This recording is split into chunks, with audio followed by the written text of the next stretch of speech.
I do believe that one campaign doesn't define the relationship. And so I do believe that if you're having a retainer, that means that you kind of committed to to making this work from both sides. And I don't expect the agency to deliver like exceptional results every month. This is You Should Talk To, a podcast for busy marketing leaders who are looking for support and tips on getting shit done. In each episode, Daniel Weiner interviews marketing leaders and discusses their experience, successes, and failures around hiring agencies. If you're interested in finding and choosing the right agency partner, then let's jump in.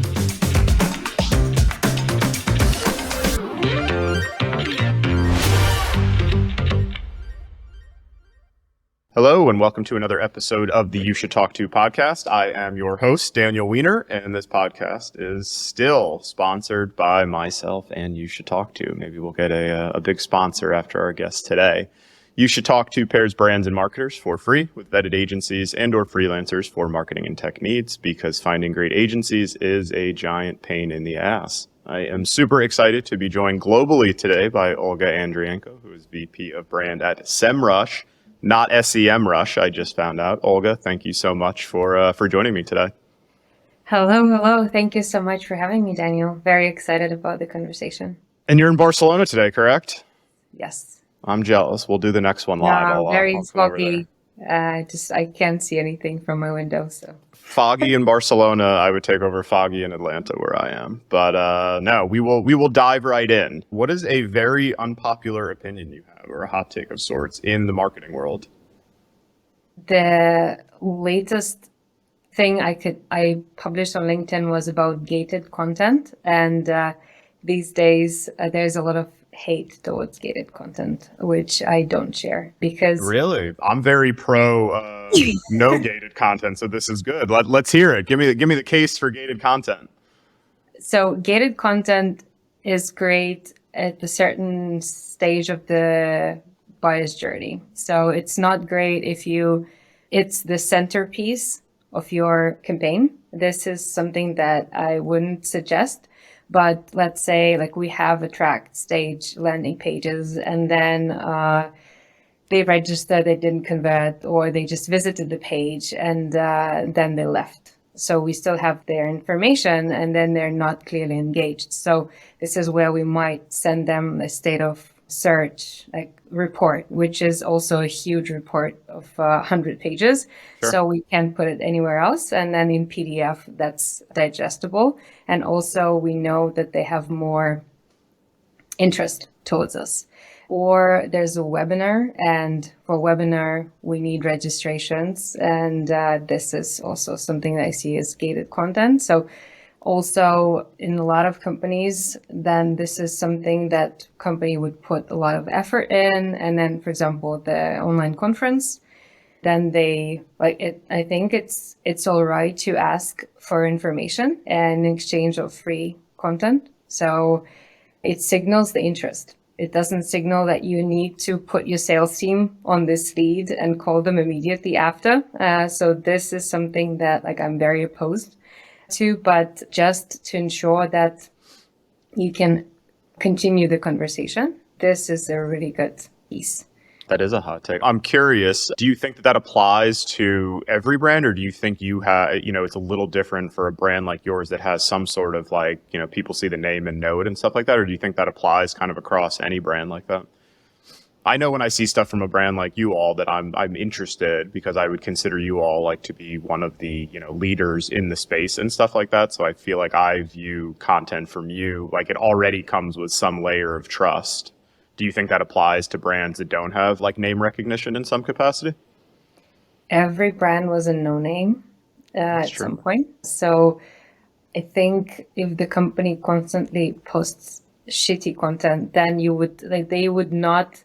It's not that you see really always bad content from the company and suddenly they have gated content and then it miraculously will be better. So this I don't believe in. So at first, people always consume So that's why I think that for a track stage or for just like the first awareness stage where this would be a first touch point, this is a very bad decision. But if that's later in the journey, later in the funnel, where they already know you, even if you're a small brand, but they just pushing out the webinar and then hoping that you always will have like a new audience there without your existing audience also chiming in, this would be bad. Like you need to build the trust, and you build trust with open content. And even with social media presence, with thought leadership, that just doesn't require anything rather than just attention. And Sure. then when there's trust, then it doesn't matter big or small the brand is. Sure. And for those who haven't heard of Semrush, can you give us like the 1 or 2 line? How do you describe it? I feel like you would be better than anybody as a head of the actual brand. How would you describe Semrush to somebody who had never heard of it? In 2 words, that's actually quite difficult even for me. So I'll give you two sentences. Let's try that. So it's a bunch of tools built together in one platform to increase online presence for any website, any company online.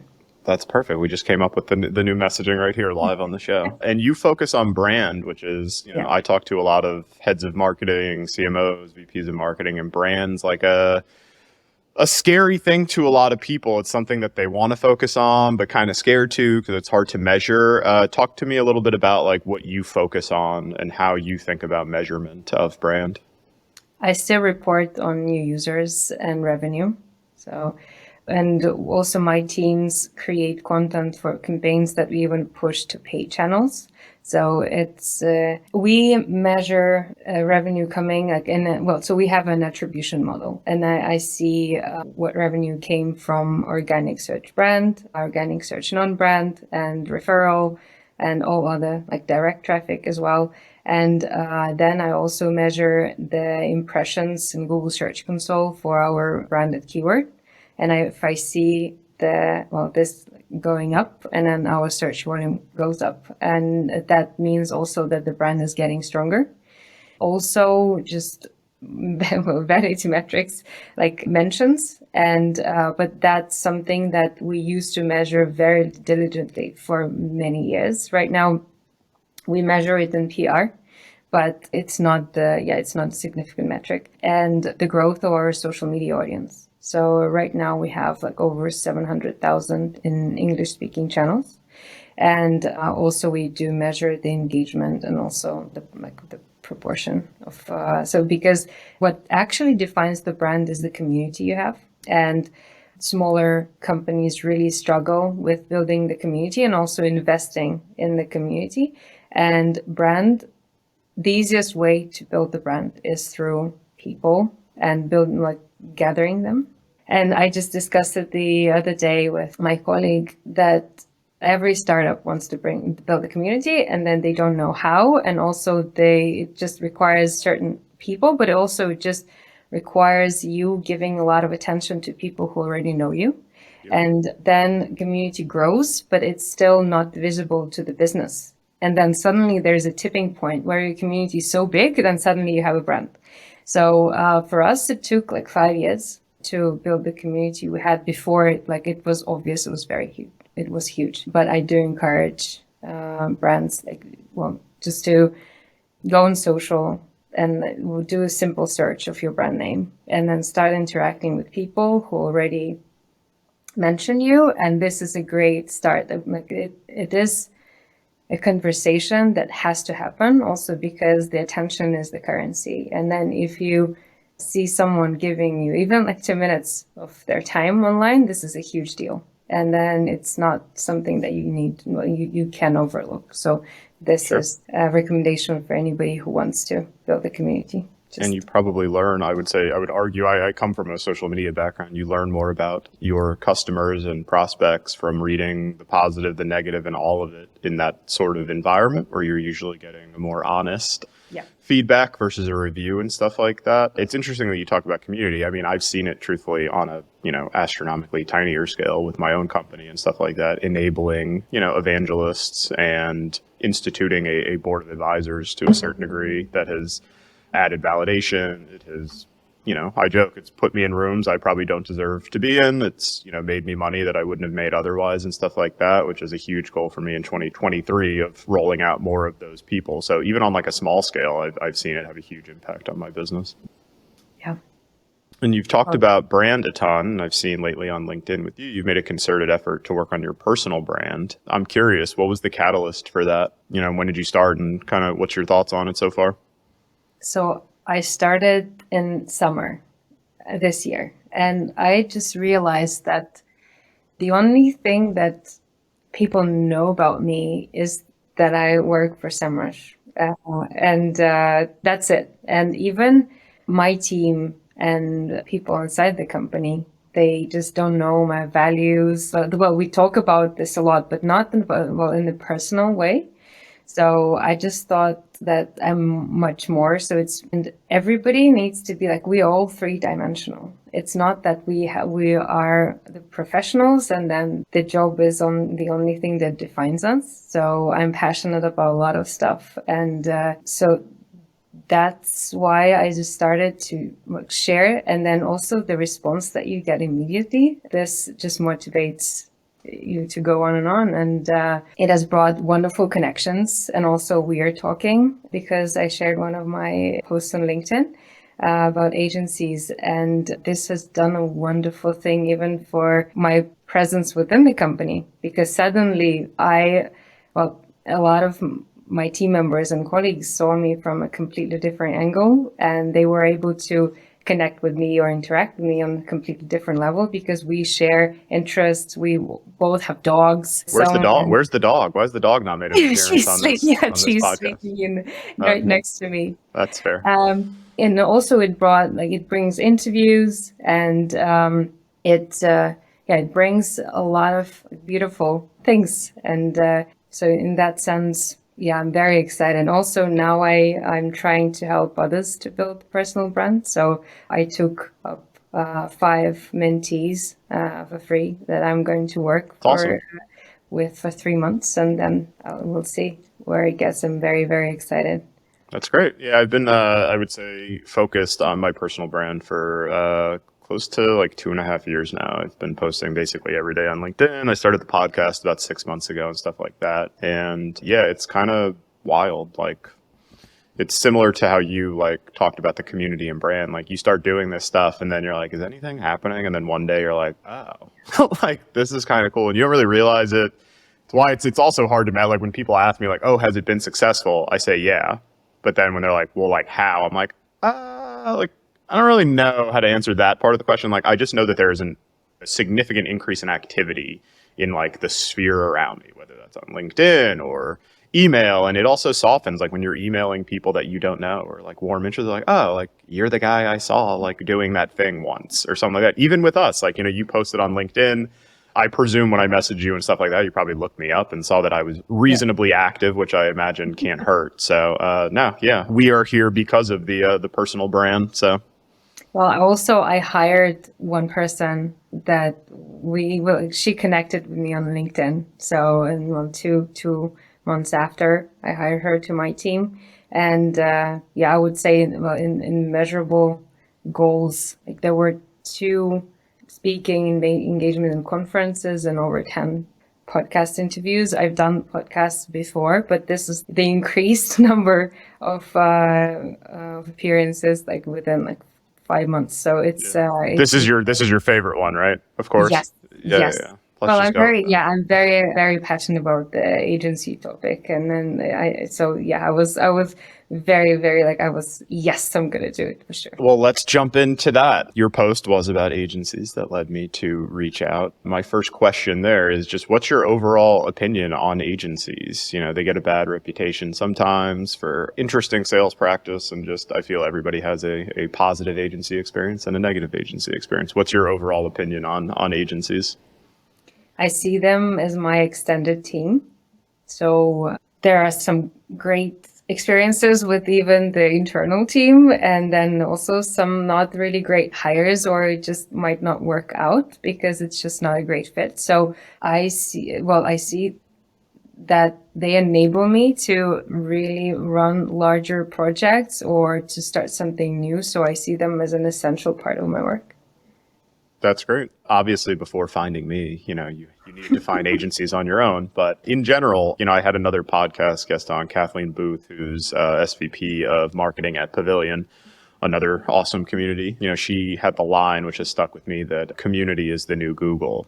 No one's going to Google to like search, like web development agency or anything like that. They're using it to validate after the fact. But, where are you finding vendors? Are you typically asking folks, or you have a network of your own that you've worked with in the past? Like, what's your process typically to start that process?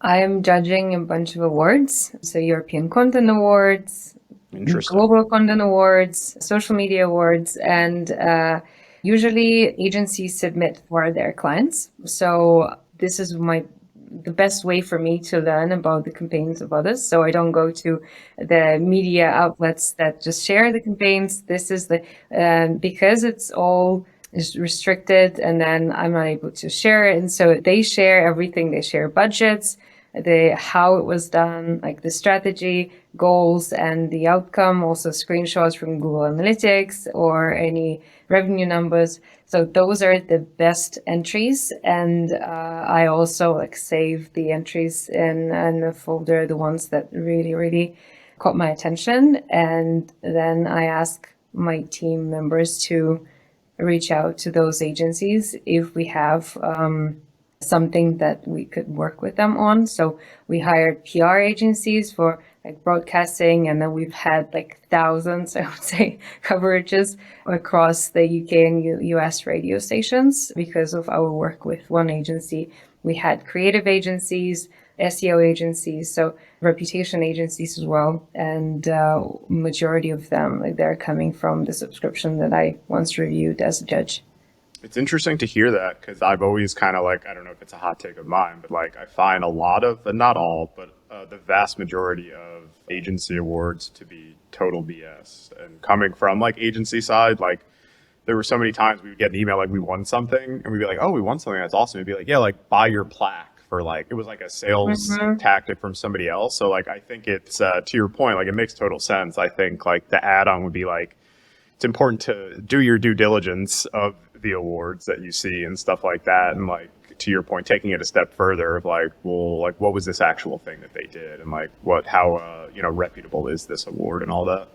Yeah, but we'll also look at the judging panel, and it's just, if there are representatives of the brand who run big campaigns, then if you don't get the award, then you might just likely get the client. Sure. Yeah, totally fair. In general, what are you looking for from an agency or vendor? How can somebody stand out? So when I send the brief, then the speed of the response, and then generally the communication style. You're already ahead of the game with sending briefs. You'd be shocked at how many marketers are. I'm like, do you have a brief for me to review? They're like, what do you mean? No. Okay. Well, yeah. So we create the huge presentation, and then I do ask the agency not to share it further, but yeah, it's I just want to save us both time, and so for them to really quickly assess whether it's something that they would be interested to work in. And also we have tight deadlines, and then I love when agencies just say, yeah, sorry, we're not gonna take you just because your deadlines are crazy. And that's where I also look carefully at the agencies who said yes, because then it just might not be the real yes. So yeah, the communication style, I think this is what is crucial, because you will be on a lot of calls together, and then you just need to execute together, and there needs to be this trust. And also if the agency is just not invested, and then it's an issue. Then I will always look at, for example, when we send the request for a big campaign, then how carefully they like how they understood what we need, and they list out the assets and the costs and also the timeline. And then, for example, we have a lot of opinions, so we need revisions, and then the number of revisions, and then how much, like what's the time frame for us to give the feedback when. So this is something we pay attention to. And then the case studies, not all of the case studies, but something like either relevant to us or something really outside the box. And even the language. So we had one of the agencies, and they have this, like, we create cool shit in there. And then they presented this also in the same tone of voice. That's great. And this is something that, and we had a campaign that was really also. It either goes really well or really poorly. Yeah, yeah. So we had this very bold campaign that we wanted to run. So Sure. that matched perfectly. And so, yeah, even the tone of voice and the presentation, and also how much time and thought went into the pitch. No, that's great. You also furthered, I kind of set you up there. You furthered my belief of my actual hot take in this world. So I was at an agency for 7 years. I've been doing this in this capacity for 2.5, and my hot take is that the work doesn't matter. And what I mean by that is, of course, the work matters, but if you don't do process, if you're not likable, like all the stuff that happens before the work, then you don't even get to do the work. And I think so many agencies focus on like, we're the best at X, which I find to usually be false as well, and they lack the process and stuff like that. And I ask this question on every podcast. And when we'll get to a positive experience, nobody yet, your number, I think 17, like not a single person has referenced the actual work. It's process, you listed expectations in the proposal, communication, like actually reading the brief, which you'd be shocked that people send documents and they're like, yeah, they didn't read it clearly. Like, we had these 2 things in there and they didn't mention them once or something like that. So it's interesting. I'm curious in general about that. Like, I think the doing good work is kind of the cost of admission. What do you think of that? I typically hear from folks that they prioritize, like, it needs to be good. It can't be bad, but like they need speed and they need like things like that, and being nimble more than like world-class, work in a lot of for a lot of stuff, not everything, but I'm curious your opinion on that. Yeah, the speed. So the deadlines are important, but also, for example, like we were working with performance agency, and we needed a lot of banners for display, and then they delivered really poor quality, and this is where we just had to hire external freelancer, and who would. Did they push back on the deadline at any point or no? Well, yes, but this also didn't help, and. Sure. But also they really underestimated the scope of work and realized it only when they started the work. Sure. And delivering. So yes, the speed. But I think I have never heard of anyone on the brand side who was like completely happy, or on the client side who was completely happy with an agency, and also an agency who was not really frustrated with the client. So I think it's just always like we want everything fast and best quality, but we also want them then to spend more hours. And then agency has limited amount of hours Sure. they allocated per client. And then also I don't want them to charge me more, while they would need to charge me more if I want them to make more effort. So I do understand the restrictions and also frustrations on both sides. But I have a mindset of I have internal team, and if we have something very crucial, like we will stay. Well, we will just put more effort. Okay, we will just. Sure. We don't have this 9 to 5 mentality, and then so if something needs to get done, and then that's like we have 1 week before the launch, then we will put in more effort, hours, and everything. But agency, I can't expect something of them, because then extra hours, agency owner would need to find the money somewhere. Sure. So that's a completely different model and mindset and level of they're not as invested as I am in my project. Yeah. Since I work with the agency and the brand, I get feedback from both. So I do know, to your point, like several who both sides are thrilled with each other, but it's truthfully, it's never like they delivered this awesome website or anything. It's like, yeah, they actually care. They, communicate really well. Like they meet with our team. We need like the flexibility, but you hit the nail on the head, like coming from an agency as well. It's because the agency and the brand, which is why I'm such a big proponent of like, there needs to just be so much transparency on the front end, because both sides are approaching it from two different, different perfect outcomes. The agency wants to bill you the same amount of hours and spend the same amount of time so they can staff it properly and have some sort of normalcy, and the deliverables remain reasonably the same, and the account only goes up. You're never spending less.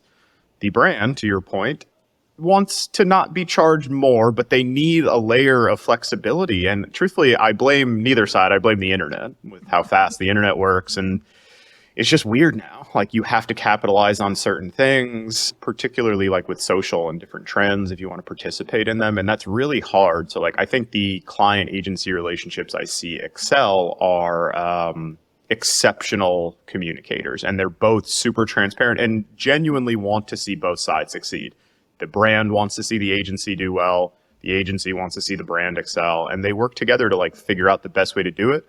But you also have to have some layer of reasonable expectation, which is why I too love when my agencies and I talk to them about an opportunity and they go, yeah, like no, not a fit for X, Y, and Z, or that timeline just would not work for us, or that budget. But much rather them say that than take it on and it be a terrible, terrible process.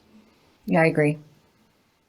I've seen a big shift since COVID of bigger brands, or bigger named brands, I should say, moving towards smaller independent agencies that are specialized in like 1 to 2 things. What do you think of that? Is that typically like what you're interested in? Do you, it doesn't matter. You might work with a full service agency as well. What do you think of like smaller specialized agencies? So we work with both, but I think boutique agencies really would deliver a lot more for you, especially when you are a big client for them.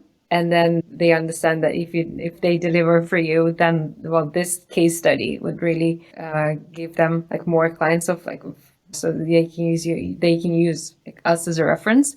We were entering Brazil market with a boutique PR agency, and we were using our data and then tapping into data journalism. And then if we would have chosen just the regular PR agency or some like branch that works for a really big firm, then we would never have gotten the results that we got. So this worked really well. But also if we need a big campaign delivered and then like hundreds of assets for ads and for ad campaigns and promo packs, then hiring a boutique agency would really be risky there. So that's where we choose bigger agencies, because they have a good network of freelancers, and then they would ensure that the speed, yes, of course, for example, that's where we can say, yes, we will pay more for the speed, but they at least have someone they could trust, and then we will have it on time. So we use both, but for completely different reasons. No, that's good advice for folks out there like weighing the pros and cons. I agree totally with the boutique side that, yeah, they just care more. It's a bigger deal to them. It's such a huge opportunity that can truthfully like propel an agency significantly further into the future by winning like a really big client, doing a really good job, truly. Because if you have a good experience, somebody like you is going to, talk about them to your friends, your colleagues, other people internally, other companies you go to in the future. You'll bring them with you. Like it's such a big deal to smaller shops. One risky thing though is that boutique agencies, if there is a big client, then they will hire a dedicated person working specifically with that client. And if the client leaves, then it's the headcount that they have, and then they need to fill in quickly. While again, with the bigger agencies, that might not be that serious. So I've heard this even with the SEO agencies that like they had some client for like 40, 50K, and then like suddenly there was just like the client left, and then they needed to fill the gap quite quickly. Yeah, it's scary when one client is such a significant portion, regardless, small agency, big agency, is such a big portion of revenue and team size and stuff like that. Because, the unfortunate part of agency is you lose a client, you nix the team or reallocate them, but chances are somebody's getting laid off, which is an unfortunate part of not just the tech industry, but agency world always, with layoffs going on right now. But you referenced earlier, you've had, or we both referenced kind of everybody's had a positive and negative. Let's dive into those specifically. You want to do the positive or the negative first? You want to finish on a high note or start on a high note? From both are fine. Let's do the positive. We'll finish with the downturn of that portion. What's been a positive agency experience you've had in the past, and then what made it positive? So we worked with the agency on our social media, and that was, we started 2 years ago, I think. And we really wanted to have something that would match our tone of voice, that was friendly, energetic, and bold. And then we act like human, like we have jokes and we are very informal. And the team could navigate this. Like, we were doing okay, but it was not any consistent flow of ideas. And we asked the agency to come up with something very funny. And they had a team of stand-up comedians. And then they created lots of tweets, and my internal team saw, and then they learned from the agency on how to do these things and what resonates, what doesn't. And then we worked with this agency further on different campaigns. But from that point, the internal team got such a boost that we don't use the agency for this now. So I also see that agencies see so much, and also they hire talent from all backgrounds. And that's a great also learning experience for the team, because it broadens horizon, or just they see what's possible. So that was the positive experience. Okay. And what about the negative, and what made it so negative? When we had to launch a campaign with 35 landing pages in 7 languages. And language translation is always a fun well, we do this internally, but we had we needed the visual concept, and we needed also promo packs and the banners and everything also for social media. And so we saw it was an agency was a reference, and then we had only 2 months for the campaign to build the campaign. So it was very, very tight deadline, and the agency couldn't deliver the visual concept. That was not something special. It was just a bunch of templated things. And also we were meant to have a photo shoot and then they didn't even approve the models with us. So we just, that was, and then we ended up using stock photography because there was no time for another photo shoot. And why did they not get that approved? Just didn't feel like it. Yeah, probably. So that was an upsetting part. And the quality of the banners with the HTML5, that was just really bad. So that was a negative experience.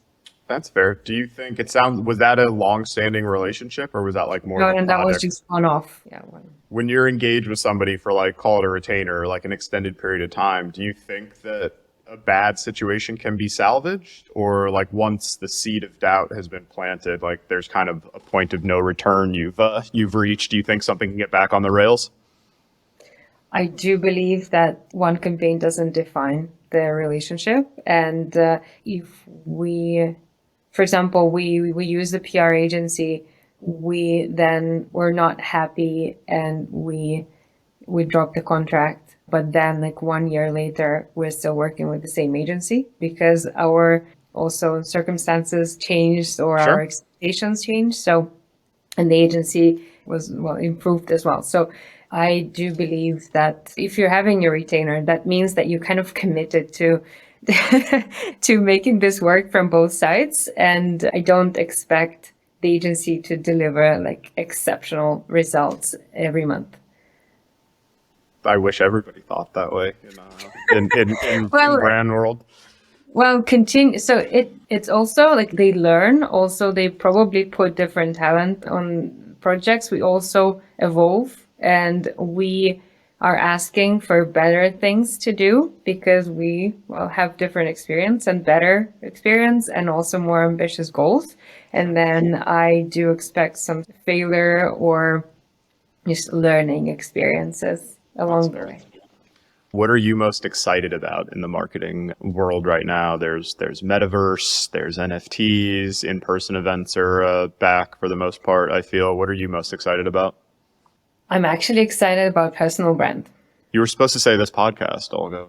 What's up? That was supposed to be your answer. I set you up for that as well. Now, talk to me more about personal brand. Because I think right now with a lot of the layoffs, people start realizing that this is something that would make them more secure because they are less dependent on the employer, and then they have a network that would they would find even the new job quicker, or they would have a side hustle. And even, for example, for agencies, there's a big difference with the agencies where agency owners have big, strong personal brand, and the agencies that just operate without the strong persona representing them. And I do believe that it's equally important for both agencies and in-house professionals. And I now received over 100 of requests, so I would help people when I announced that I'm taking 5 mentees. So I realized that it's and a lot of people said, oh, I see this message in the right time in my career. And this was a signal that people really start thinking of this, okay, well, companies need to have brand, but also I need to show who am I to the world. And I see it more and more. And also the creator economy, I think, really contributes to that. So people see others, and then this desire to share. I think this is universal. People just have a lot of they're scared, they're not maybe allowed by their employers to speak out. But overall, I think next year we'll see a lot more posts on LinkedIn, a lot more TikTok and Reels, and this is going to be all over TikTok and Reels as well once we're done. So your brand will reach new heights. But no, I totally agree. I mean, visibility is just in general. The person I interviewed yesterday is Drew Brucker, who's VP of Growth at Lasso. And he had a comment, something along the lines of everybody has a personal brand, whether they like it or not. It might as well be a good one.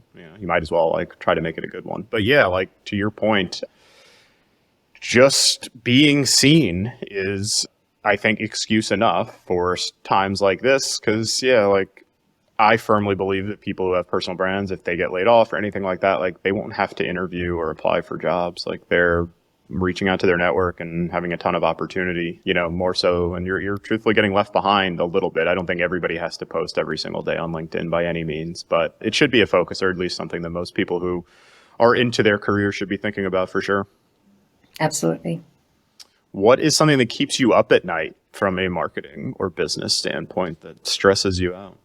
I don't think I sleep very well. That's the best answer I've gotten. It's because you're in Europe. Us stupid Americans, we sleep terrible and we work too much. That's the best answer I've gotten on this entire podcast ever. What keeps you up at night? Nothing. I sleep great, Danny. What's going on over there?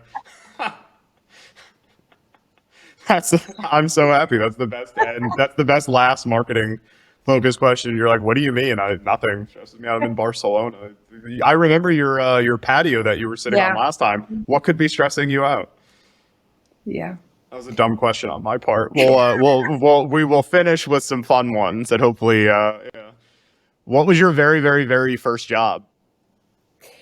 I was a salesperson in a t-shirt shop in Mackinac City, Michigan. Okay. Are you from there? No, it was work and travel. Gotcha. So it was the job for the summer. And so I got away from everything that was comfortable for me as far as possible, and to the furthest place in the United States I felt. Fair. So yeah, it was fun. And do you think that prepared you in any capacity for what you do today? Yes. Well, so the owner noticed that people bought twice as much stuff or often from me than from others. You should be in sales. What are you doing in brand? Well, actually, what I was doing later, I call that like conversion marketing. Well, it's also inbound marketing. It's just and then making people decide themselves they want to buy. But I treated every customer that walked in, or the not my potential customer, as it was my first one in that day, because then like it doesn't matter how tired I am, like they are entering the store, so they need to have a great experience. And also something I noticed about myself is that there were a lot of like sweaters and t-shirts lying around messy, and then when we didn't have customers, then like I went around and I always was folding stuff and then keeping it neat. So then I realized, and that continues like with any job I take, that like I care. Well, founder cares 10 out of 10, but I care 9 out of 10. So I treat it as if it's my own company. So that's great. What would your final meal be if you had to choose? I would go for a caviar. For caviar, fancy. I like you, Olga. You're living the best life ever. You sleep like a baby, and you're just eating caviar all the time. Well, you said last meal, so I could choose anything. That's totally fine. It would be grilled lobster and caviar. Okay, now we're getting somewhere. Okay, lobster and caviar, perfect. I love it. And then my final question. Actually, I'm going to press you real quick, and then we'll do the final question. What's something that at least you have your that stresses you out a little about the work? Is it, your team or anything like that, or the economy and that?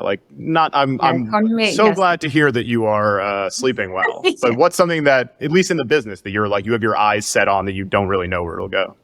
Well, the recession, and we're lucky, we are at the point now, I would not claim that we are safe and immune from any changes, but so far feel that we're lucky that our management is taking the decision of we're continuing with everybody that I have on my team, and then we have plan A, plan B, plan C prepared for any outcome, but also our even Q3 financial report came really strong. So good. But the next year, it's a lot of uncertainty. So we have big campaigns also, with the big budget planned out. And then I have smaller ideas and then smaller launches to ensure that we have everything in place. And that's the major thing. And also something that keeps me very, very excited also, that I'm bringing my whole team to Barcelona next week. And so I will actually see a lot of them for the first time. That's great. Some are working with me from over 2 years. I've never seen them. So we have this truly remote, even pre-COVID. So so that keeps me very... After you've had your wonderful night of sleep, you wake up excited for those things. That's good. The final question I have for you: who is somebody who inspires you personally or professionally? I really like the posts and the attitude and the journey of director of social media of McDonald's, Guillaume Gouin. So he's been with the company even longer than I've been with Semrush. So he's there for 12 years. And so he's transforming how also McDonald's has done some really cool campaigns in social media, and he has this passion for the brand. And he's really he's an advocate. So, and the way how has growing his own presence and what he publishes about the company, and then the campaigns they're running. So he inspires me a lot. That's awesome. Well, I'm jealous that you sleep, Olga, so well. I do not. I wish I did better. But this was awesome. I really appreciate you coming on. And for everybody who is listening, I presume the best spot for them to find you is on LinkedIn. Is that accurate? Yes. Awesome. Well, thank you again, and we will talk to you soon. Thank you very much. Thank you for checking out this episode of You Should Talk To. This show is brought to you by the company with the same name, You Should Talk To, a company that helps marketing leaders find the right agency or freelancer for their situation. If you enjoyed what you learned in this episode, make sure to follow You Should Talk To wherever you listen to your favorite podcasts, or visit YouShouldTalkTo.com for more information.